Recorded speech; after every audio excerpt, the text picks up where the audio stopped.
ఒక నిర్దిష్టమైన ఆలోచన విధానంతో, ఒక సుదీర్ఘమైన 5 సంవత్సరాల లక్ష్యంతో నేను ఇలా మీ ముందుకు వచ్చాను. పార్టీ పెట్టాను. దాని పేరు జనసేన. మీ సేన, సామాన్యుల సేన, మన భారతదేశపు సేన.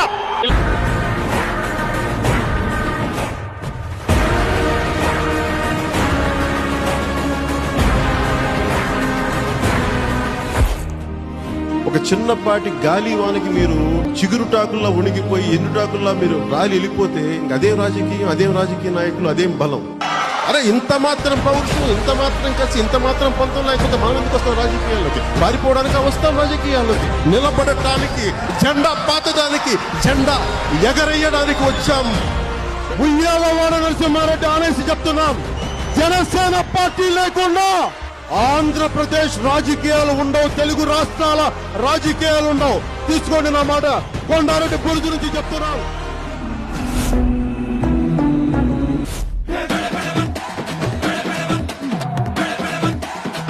నా సహనం రా ఇంతకాలం మిమ్మల్ని రక్షించింది.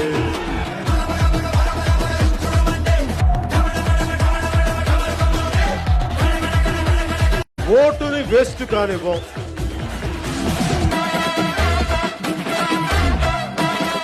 జనసేన, తెలుగుదేశం కలిపి పోటీ చేయబోతున్న ఎన్నికల్లో భారతీయ జనతా పార్టీ దీనికి కలిసి వస్తుందని నేను సంపూర్ణంగా విశ్వసిస్తున్నాను, నమ్ముతున్నాను.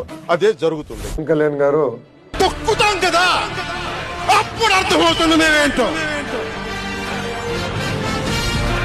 జగన్ గుర్తుపెట్టుకో, అర్థపాతాళానికి తొక్కకపోతే నా పేరు పవన్ కళ్యాణే కాదు, మా పార్టీ జనసేనే కాదు. గుర్తుపెట్టుకో, ఈ రోజు నుంచి నీ పతనం మొదలైంది. నీ క్రిమినల్ సామ్రాజ్యం కూల తొయ్యకపోతే నా పేరు పవన్ కళ్యాణ్.